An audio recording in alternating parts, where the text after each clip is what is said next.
বাইরে ঝমঝমিয়ে বৃষ্টি আর চারদিকের বাতাসে একটা সোদা মাটির গন্ধ। বছরের এই বিশেষ সময়টাতে মা ধরিত্রী নূতন রূপে সেজে ওঠেন। সনাতন সংস্কৃতিতে যাকে আমরা বলি অম্বুবাচী মহাযজ্ঞ। মনে করা হয় এই সময় কামাখ্যা দেবীর বাৎসরিক ঋতুস্রাব হয়, অর্থাৎ এই 3 দিন দেবী কিংবা বলা ভালো আমাদের গোটা প্রকৃতি বিশ্রাম নেন। অম্বুবাচীর সময়ে সনাতন ধর্মে পৃথিবীকে নারী রূপ বা জননী রূপে বন্দনা করা হয়। সধবা মহিলারা যেহেতু সংসারের মঙ্গল ও সৃষ্টিশীলতার প্রতীক, তাই তারা নিজেদের পরিপাটি করে সাজিয়ে ধরিত্রী মাতার এই সৃষ্টিশীল রূপকে সম্মান জানান।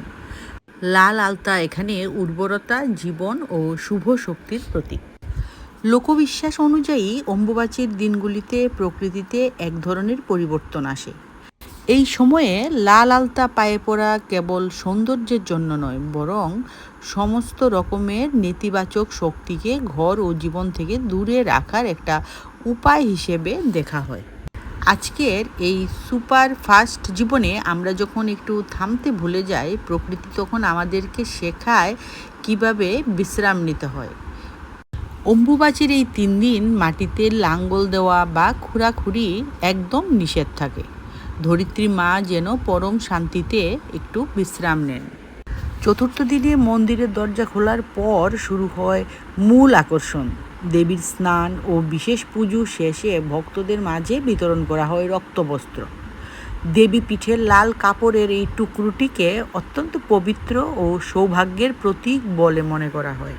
বর্তমান আধুনিক যুগেও যেখানে পিরিয়ড বা ঋতুস্রাব নিয়ে সমাজে এক ধরনের জড়তা বা টেবু রয়েছে, সেখানে শত শত বছর ধরে আমাদের সংস্কৃতিতে অম্বুবাচীর মাধ্যমে নারীর এই স্বাভাবিক শারীরবৃত্তীয় প্রক্রিয়াকে মহোৎসব হিসেবে উদযাপন করা হচ্ছে। এটি আসলে প্রকৃতির সৃজনশীলতার প্রতি এক গভীর শ্রদ্ধাঞ্জলি। অম্বুবাচী কেবল একটা ধর্মীয় আচার নয়, এটি মানুষের সাথে প্রকৃতির নারীর টানের এক অপূর্ব নিদর্শন। খেয়াল করে দেখলে বোঝা যায় আমাদের পূর্বপুরুষেরা মাটিকে শুধুমাত্র জড় বস্তু ভাবেননি, তাকে ধরিত্রী মাতা হিসেবে দেখেছেন।